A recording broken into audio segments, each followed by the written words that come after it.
Mari bertepuk tangan, bersorak-sorai, muliakan namanya. Karena Yesus, Dia berperang ganti kita. Bersorak-sorai, muliakan namanya. Dia berperang ganti kita. Bertepuk tangan, muliakan namanya. Dia selamatkan jiwa kita. Satu-satunya penebus, kalahkan maut, bangkit dan hidup. One, two. Tuhan yang memberi kemenangan bersama kita, di dalam kita. Masuk dalam kemuliaannya, Dia perlindungan dan pengharapan.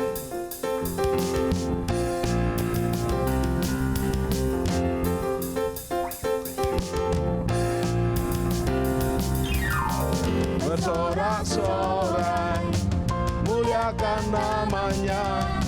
Dia berperang ganti kita. Bertepuk tangan, muliakan namanya. Dia selamatkan jiwa kita. Satu-satunya penebus, kalahkan maut, bangkitkan hidup. Yang memberi kemenangan bersama kita, di dalam kita. Masuk dalam kemuliaannya, Dia perlindungan dan pengharapan. Tuhan yang Memberi kemenangan bersama kita, di dalam kita. Masuk dalam kemuliaannya, Dia perlindungan dan pengharapan.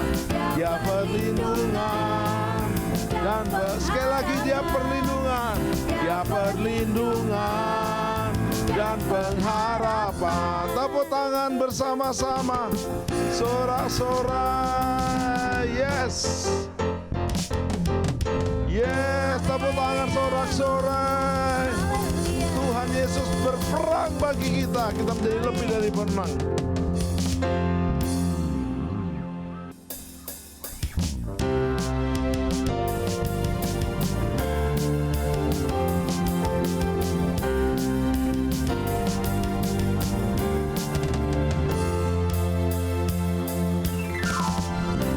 Tuhanku maha besar, Tuhanku maha kuasa, Raja segala raja. Dia takkan tergoyahkan, Dia takkan terkalahkan. Dia hidup dan berkuasa. Serukan namanya, Yesus Tuhan Raja. Segala kuasa tunduk dalam namanya. Dan Luar biasa, perkasa, mulia, Yesus nama di atas segala nama.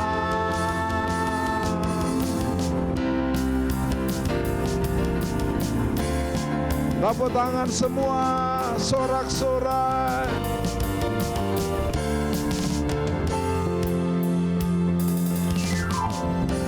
Tuhanku maha besar, Tuhanku maha kuasa, Raja segala raja.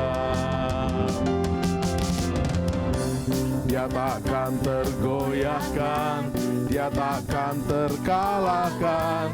Dia hidup dan berkuasa. Serukan namanya, Yesus Tuhan Raja. Segala kuasa tunduk dalam namanya. Dia luar biasa, perkasa mulia. Yesus nama di atas segala nama. Serukan namanya, serukan namanya. Yesus Tuhan Raja, segala kuasa tunduk dalam namanya. Dia luar biasa. Yes, perkasa mulia. Yesus nama di atas segala nama. Serukan namanya, serukan namanya.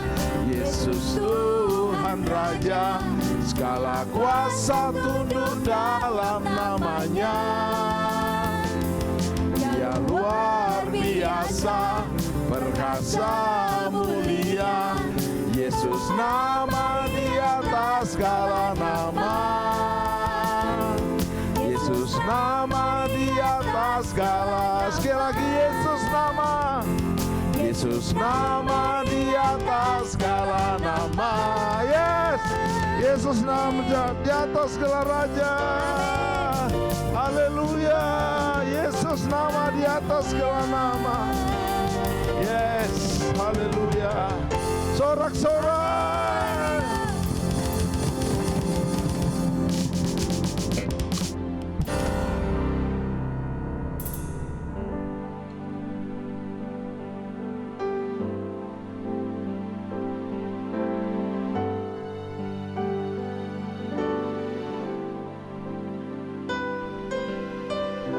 Kemanakah aku dapat pergi, Tuhan?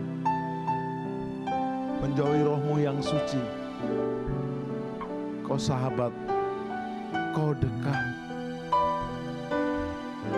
Terima kasih Bapa.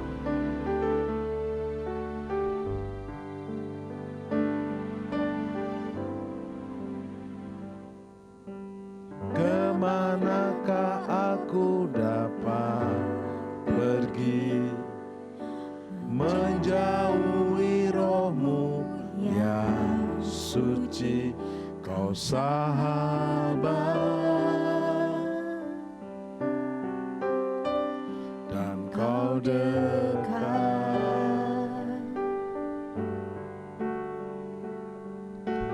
Bahkan seluruh pengabdianku tak bisa membalas kesetiaan-Mu.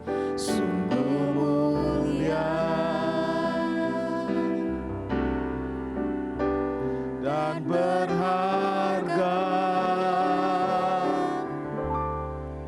Sungguh besar pengorbanan-Mu bagiku. Terlalu dalam untuk dimengerti. Sungguh besar, sungguh indah yang Kau pikirkan tentangku. Tak terselami bagiku. Sungguh indah.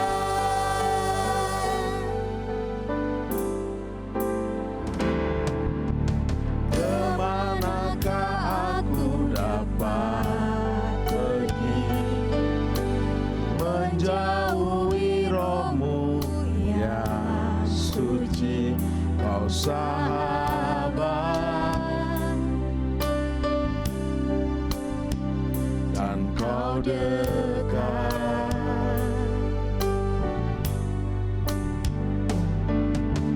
Bahkan seluruh pengabdianku tak bisa membalas kesetiaan-Mu.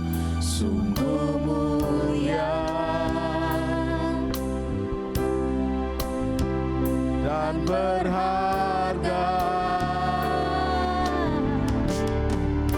Sungguh besar pengorbanan-Mu bagiku.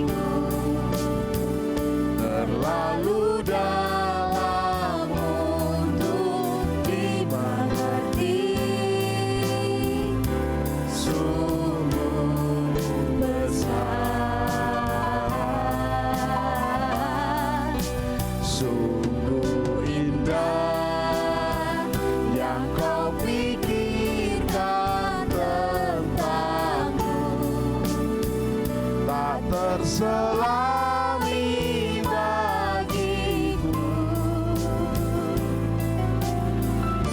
Sungguh indah,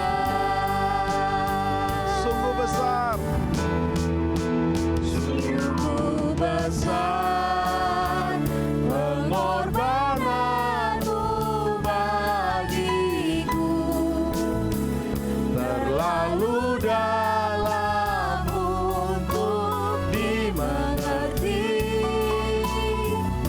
sungguh besar,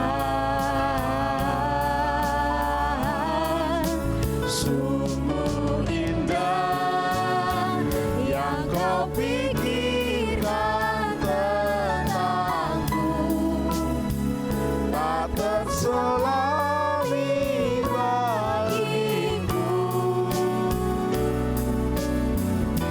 sungguh indah, Sungguh besar, sungguh besar pengorbananmu bagiku, terlalu dalam untuk dimengerti. Sungguh besar, sungguh indah yang kau pikirkan tentangku, tak terselami bagiku.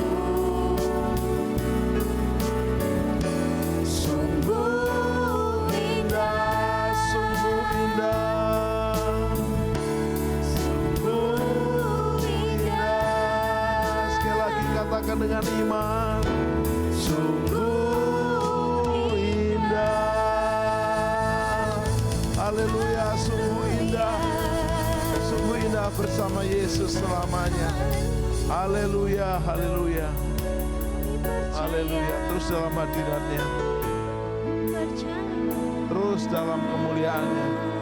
hatiku percaya, Mari sembah, besar penguasaan, berikan syukur Bapa surgawi baik. Mari dimanapun kau berada, naikkan pujianmu. Jangan minta apa-apa, jangan berharap apa-apa, hanya naikkan pujian, naikkan penyembahan. Sebab Tuhan baik, bahwasanya selama-lamanya kasih setianya. Hai jiwaku pujilah Tuhan, hai jiwaku bersyukurlah, sembahlah Bapa, puralah Bapa basandara Bapa, iralah masandiara lama sandu. Terus naikkan bahasa barumu, terus kuralah Bapa basyara laba, iralah masandiara lama sandu. Iralama sandarama. Yang belum bisa berbahasa baru, panggil Yesus. Yesus, berseru kepada Yesus, bersyukur menyembah Yesus. Yesus, walaupun kita tak melihat jalan Tuhan, walaupun mungkin kita tak mengerti rencana Tuhan, namun tetap pegang yang namanya janji firman Tuhan. Karena pengharapan atas janji firman Tuhan tidak mengecewakan.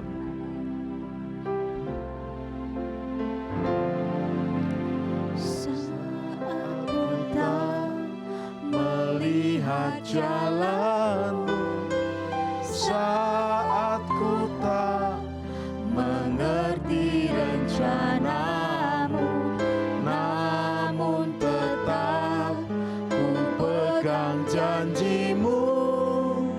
Pengharapanku hanya padamu.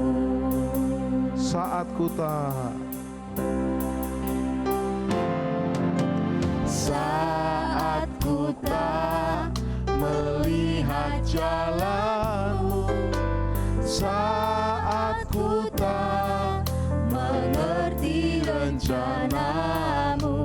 namun tetap ku pegang janji-Mu. Pengharapanku hanya Padamu. Angkat tangan kita ke surga dan berseru, hatiku percaya,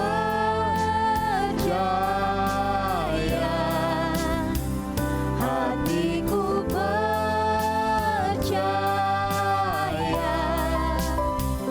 hatiku percaya, selalu ku percaya,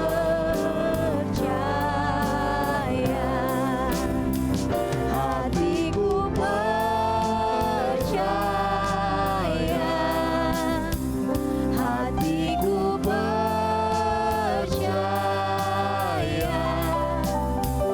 hatiku percaya, selalu ku percaya. Biar musik saja menyanyikan pujian ini.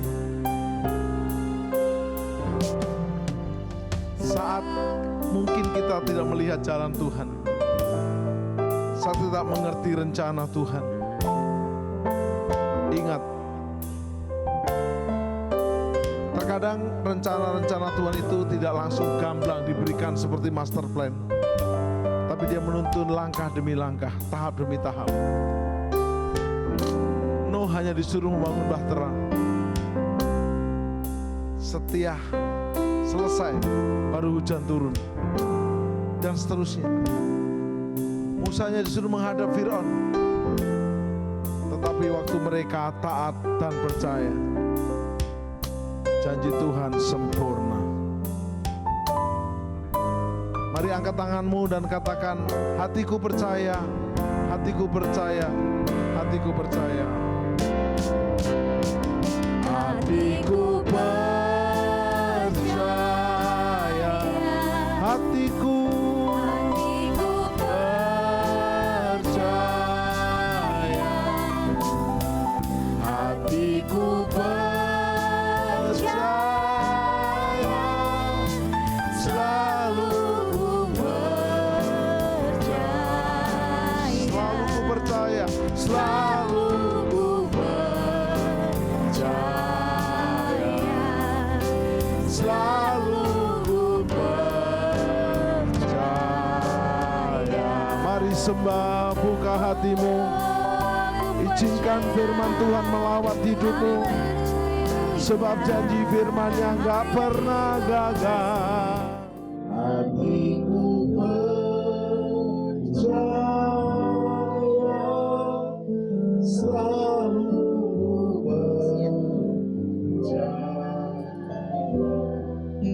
selalu ku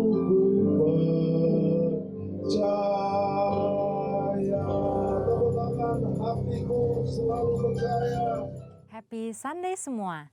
Dalam edisi Voice of Pentecost kali ini kita akan membahas mengenai paradigma kekudusan bagi generasi yang menyelesaikan amanat agung.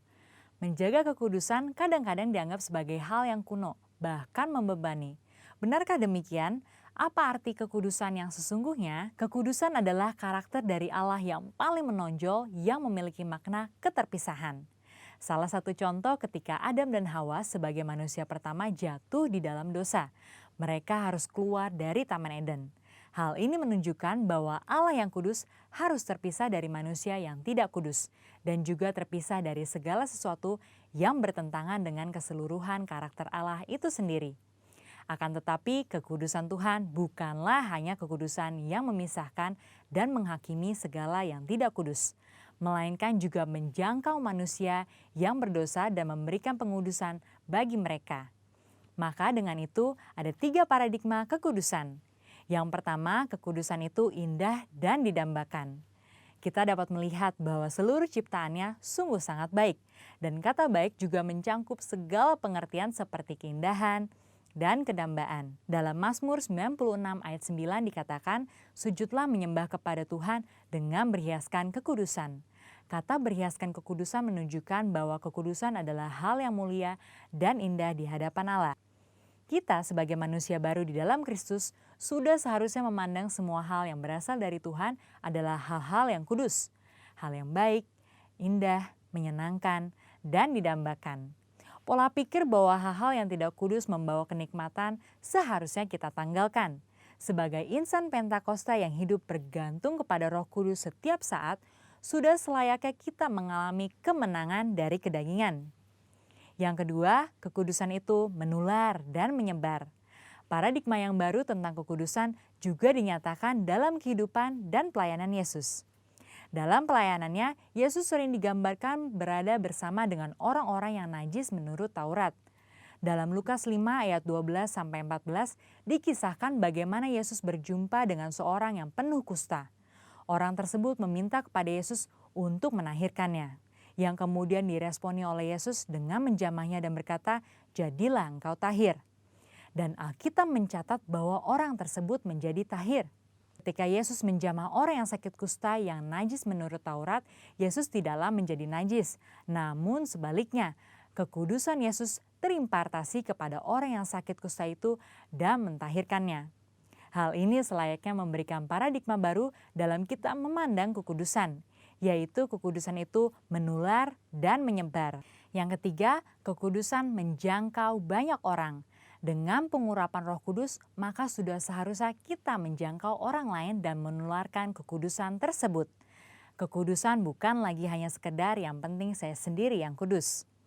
Dalam Imamat 19 ayat 2, pertama-tama Tuhan berkata, "Kuduslah kamu sebab aku Tuhan Allahmu kudus." Setelah itu mulai dari ayat 3 dan seterusnya, Tuhan memberikan serangkaian perintah kepada umat Israel untuk melakukan perintah seperti menghormati ayah dan ibu ataupun bertindak jujur. Hal-hal yang diminta Tuhan ini menunjukkan bahwa kekudusan bukan berdampak hanya untuk diri sendiri, tetapi juga berdampak secara horizontal, yaitu kekudusan menjangkau banyak orang. Terkait hal ini, gereja kita yang ada di Bandung memiliki kisah yang unik dalam perjalanan sejarahnya. Pada waktu itu tahun 1992, tidak ada lagi gedung pertemuan umum yang bersedia untuk menyewakan tempatnya secara permanen. Namun tiba-tiba ada satu tempat yang bersedia menyewakan tempatnya untuk ibadah dan dikontrak untuk waktu yang cukup lama. Tempat tersebut adalah Gedung Paramount yang adalah sebuah nightclub. Pada saat itu gembala sidang kita dihadapkan dengan keputusan yang sulit. Beliau pun teringat bahwa pada waktu sebelumnya dalam KKR di Batam, hal serupa juga terjadi. Pada waktu itu tidak ada tempat untuk melaksanakan KKR kecuali sebuah tempat karaoke. Akhirnya KKR tetap dilaksanakan di tempat karaoke tersebut disertai lawatan Tuhan yang luar biasa.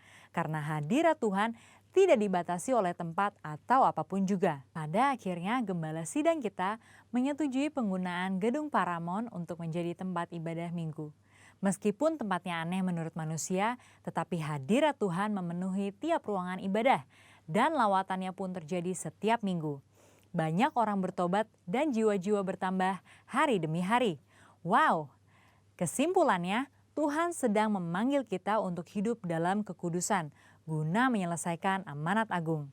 Dalam Wahyu 22 ayat 11 dikatakan, "Barang siapa yang berbuat jahat, biarlah ia terus berbuat jahat. Barang siapa yang kudus, biarlah ia terus menguduskan dirinya." Mari kita terus mengerjakan dan menjalani kehidupan kita, bergerak dan menularkan kekudusan kemanapun kita pergi untuk menuai banyak jiwa. Tuhan Yesus memberkati.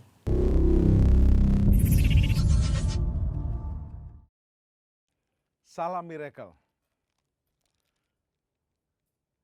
Di hari-hari ini kita akan mencoba memberikan pesan penting untuk anak muda. Supaya menjadi anak muda yang bangkit, berkemenangan bagi bangsa, dan menjadi generasi anak panah.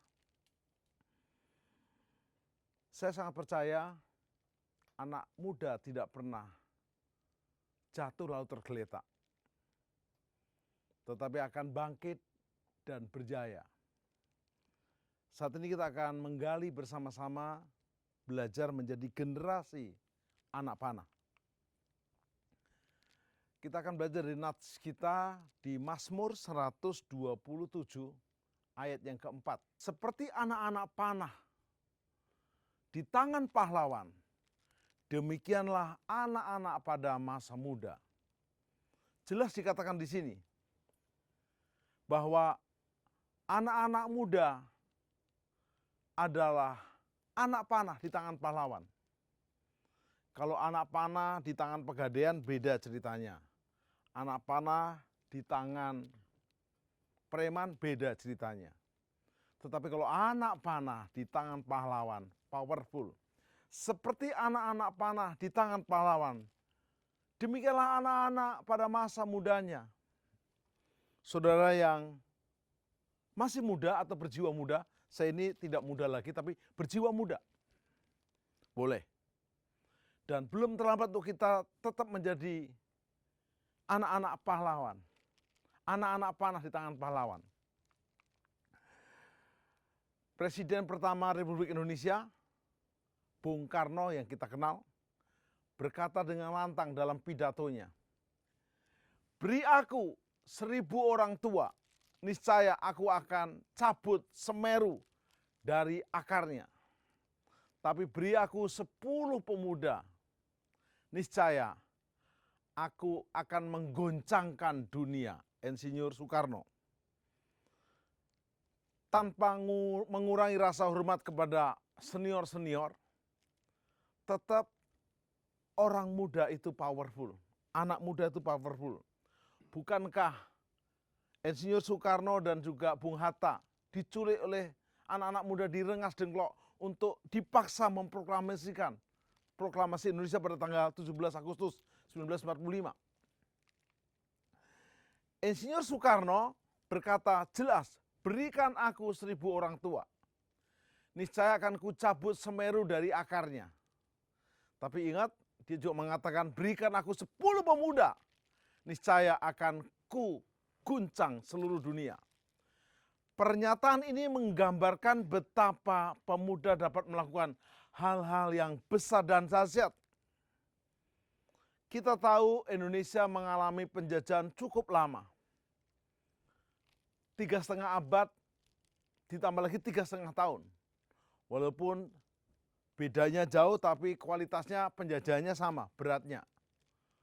Sementara beberapa pahlawan dari berbagai daerah bangkit melawan kolonial. Dari Sumatera, dari Kalimantan, dari Sulawesi, dari Ambon, dari Jawa, bergantian mencoba melawan. Belum bisa menyelesaikan, belum bisa mengalahkan kolonial. Sementara para pahlawan kita yang tercinta mencoba berjuang sendiri-sendiri. Beberapa pahlawan dari Sumatera, dari Kalimantan, dari Sulawesi, dari Ambon, dari Bali bahkan Jawa bangkit. Tapi kolonial mencoba pakai pola divide in impera, pecah belah, sehingga belum bisa juga mengalahkan kolonial. Tapi pada tanggal 28 Kongres Pemuda 28 Oktober 1928, sejarah Indonesia mencatat para pemuda dari berbagai suku mendeklarasikan Sumpah Pemuda, yaitu bertanah air satu, berbangsa satu, berbahasa satu, yaitu Indonesia. Sumpah Pemuda ini menekankan bertanah air dan berbangsa Indonesia dan menjunjung bahasa persatuan, yaitu bahasa Indonesia. Dan yang kedua, pada saat itu Indonesia Raya juga dinyanyikan untuk pertama kalinya. Dan kemudian menjadi lagu kebangsaan kita. Inilah peran penting pemuda dalam sejarah Indonesia. Mari anak muda hari-hari ini isi kemerdekaan dengan bangkit. Bangun, berjuang. Bangun pemudi-pemuda Indonesia. Lengan bajumu sing-singkan untuk negara. masa yang akan datang, kewajiban mula menjadi tanggunganmu terhadap nusa, menjadi tanggunganmu terhadap nusa. Bangun, bangun pemudi-pemuda Indonesia, lengan bajumu sing-singkan untuk negara. Masa yang akan datang, kewajiban mula menjadi tanggunganmu terhadap nusa, menjadi tanggunganmu terhadap nusa. Yes, ada 4 kekuatan pemuda yang kita bisa terus kobarkan bagi yang masih muda dan bagi yang berjiwa muda, terus untuk kita tidak hentikan perjuangannya. Yang pertama, anak muda bermental gigih dan penakluk. Pemuda seolah-olah dilahirkan untuk menaklukkan tantangan yang ada di depannya, di hadapannya. Ini terbukti dengan para pemuda yang mencetuskan dan memperjuangkan kemerdekaan Republik Indonesia sampai titik darah penghabisan. Waktu itu Yong Sumatera berkumpul, Yong Borneo, Yong Kalimantan, Yong Sulawesi, Yong Ambon, Yong Jawa, Yong Bali bersatu padu, tidak lagi menekankan daerahnya. Mereka menyatakan kita satu nusa, satu bangsa, satu tanah air. Satu nusa, satu bangsa, satu bahasa kita. Tanah air pasti jaya untuk selama-lamanya. Indonesia pusaka,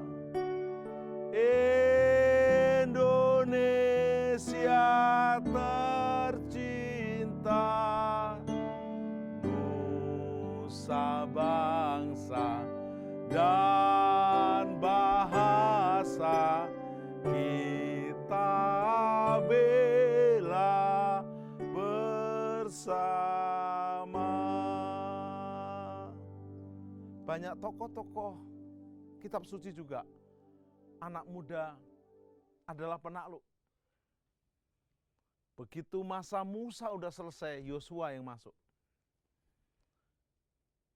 Masa hari-hari ini mungkin Anda merasa udah lewat, belum.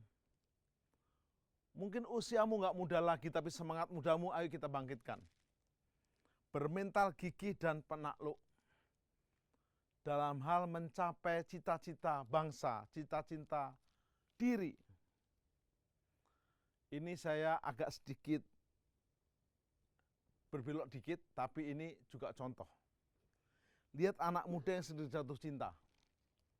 Semakin sulit mendapatkan, semakin gigih dan menakluk. Mereka berkata, laut kan kudaki, gunung kan kuseberangi. Oh maaf, kebalik.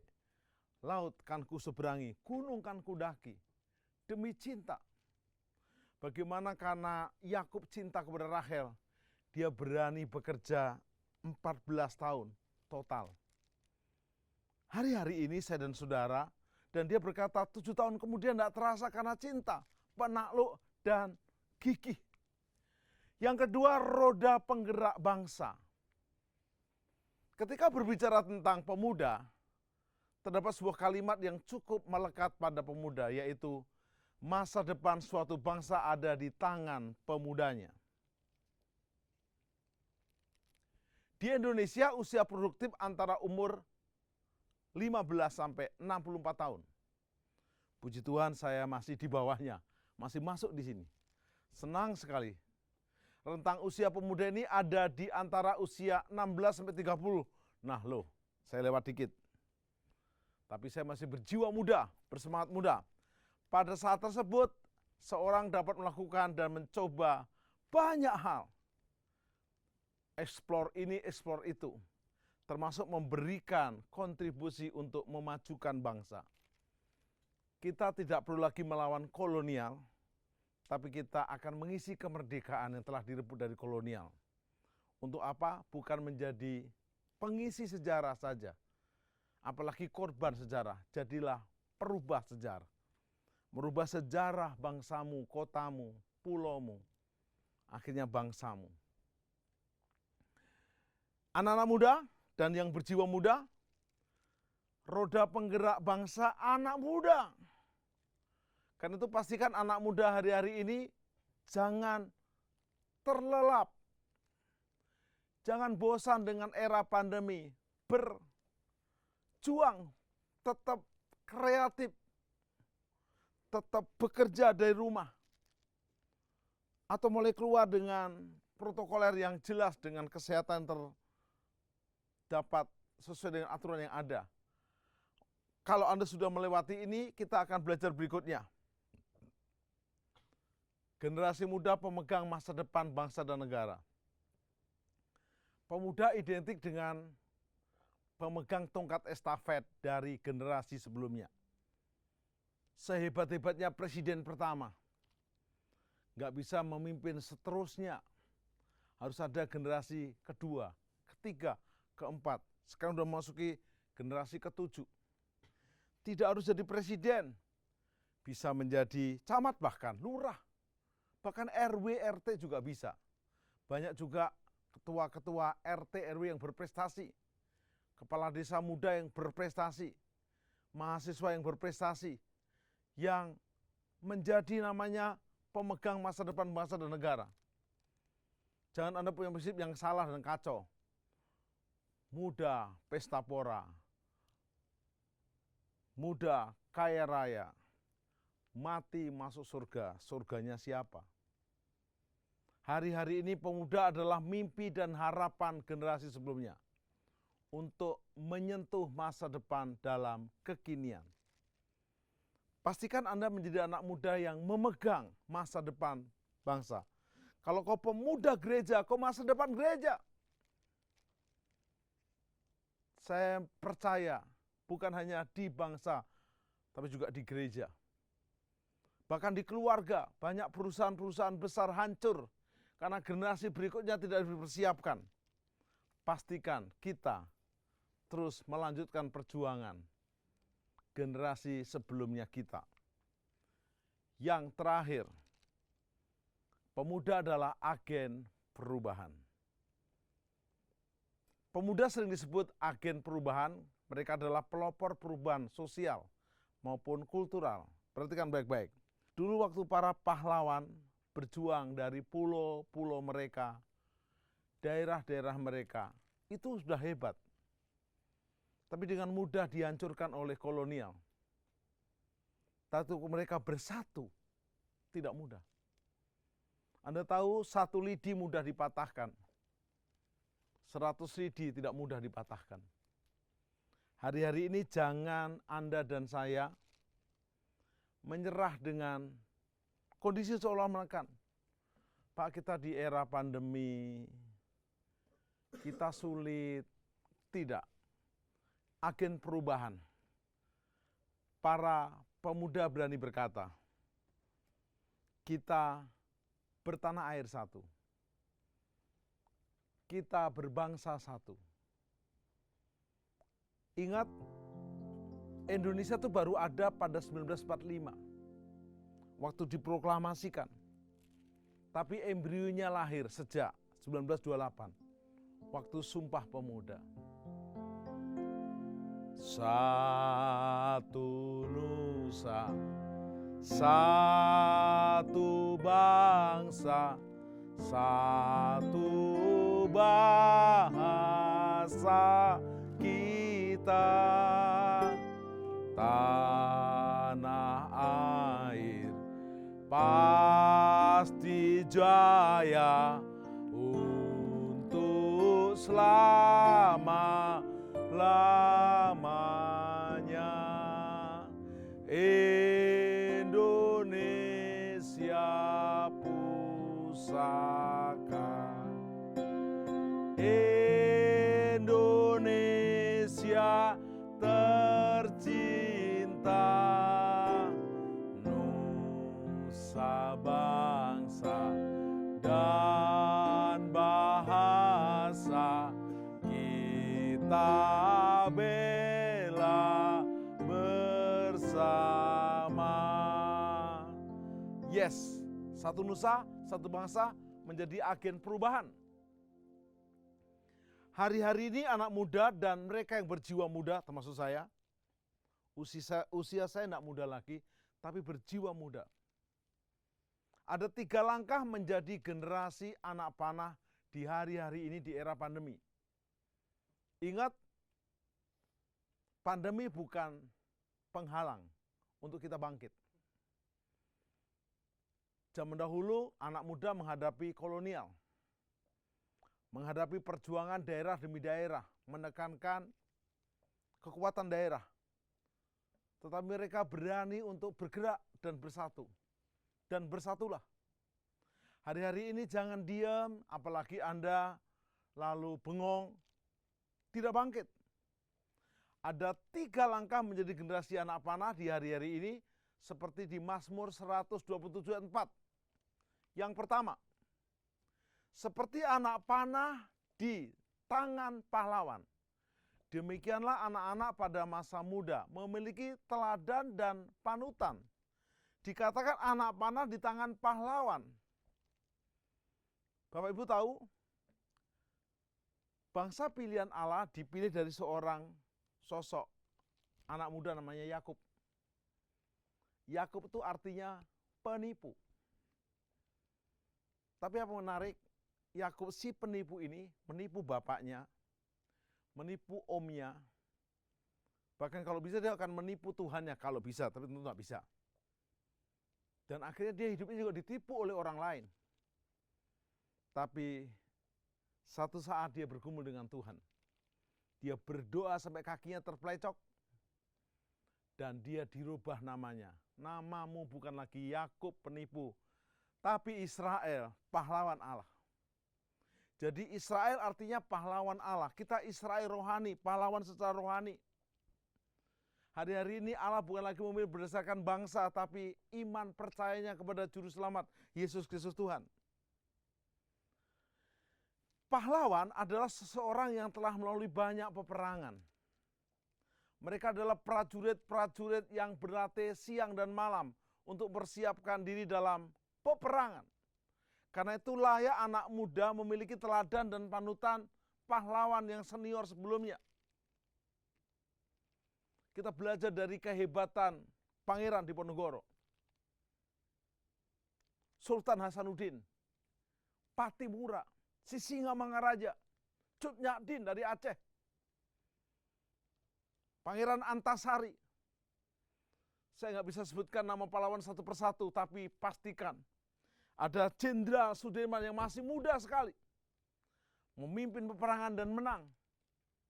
Hari-hari ini saudara-saudara, cari teladan dan panutan yang terbaik. Pemuda membutuhkan pahlawan untuk mengasah mereka menjadi anak panah yang menembak dengan tepat sasarannya. Cari teladan, ikuti teladanmu. Tentu tidak ada pahlawan di dunia ini yang sempurna. Ambil nilai positifnya, ambil teladan kebaikannya. Anak muda dan generasi muda dan yang berjiwa muda, minimal kita tahu, si Yakub, si penipu dirubah menjadi pahlawan. Teladani yang baiknya dari dia. Yang kedua, memiliki visi dan misi. 1 Timotius 6 ayat 12 berkata, bertandinglah dalam pertandingan iman yang benar, dan rebutlah hidup yang kekal. Untuk itulah engkau telah dipanggil, dan telah engkau ikrar yang benar di hadapan banyak saksi. Pastikan Anda setelah punya teladan, Anda dan saya tetap dalam visi dan misimu. Jangan menyimpang. Dosa bahasa aslinya dalam bahasa aslinya, bahasa Yunani-nya adalah hamartia. Tidak mencapai sasaran. Bahasa Bataknya meleset, menyimpang. Jangan menyimpang. Firman Tuhan kepada Yosua waktu menghentikan Musa, jangan menyimpang ke kiri atau ke kanan. Banyak anak muda cita-citanya hancur karena cinta yang salah. Yusuf, anak muda yang di Mesir, digoda oleh tante Potifar, dia bertahan. Tetap dia tercapai cita-citanya, menjadi Perdana Menteri, orang kedua setelah Fir'aun. Kita harus punya visi dan misi yang teguh dan kokoh. Bukan karena jodoh yang salah, pekerjaan yang salah, pergaulan yang salah. Masing-masing kita harus menjadi anak muda yang punya tujuan atau goal dalam hidup untuk sampai pada tujuan. Maka diperlukan visi yang kuat. Ku punya visi untuk bangsa ini, ku punya mimpi untuk negeriku, satukan hati dan berdoa. Hari-hari ini mari satukan hati kita. Yeremia 29 ayat 7, berusahalah dan berdoalah buat kesejahteraan kotamu, karena kesejahteraan kotamu, bangsamu adalah kesejahteraanmu. Yang ketiga, terbuka terhadap perubahan. Jangan kaku, jadilah generasi milenial yang fleksibel, siap berubah dan mengubah. Sikap terbuka terhadap perubahan berguna untuk menyikapi sampai sejauh mana kita membawa dampak dalam memberi batasan. Sejauh mana perubahan itu berdampak pada hidup kita, supaya kita tidak hidup seperti katak dalam tempurung. Kita belajar dari generasi muda bangsa ini sejak tahun 1928. Mereka dari daerah yang berbeda, Yong Sumatera, Yong Borneo Kalimantan, Yong Sulawesi, Yong Ambon, Yong Bali, Yong Jawa. Tapi mereka bertanah air satu, berbangsa satu, dan berbahasa satu, bahasa persatuan Indonesia. Mari kita berdoa.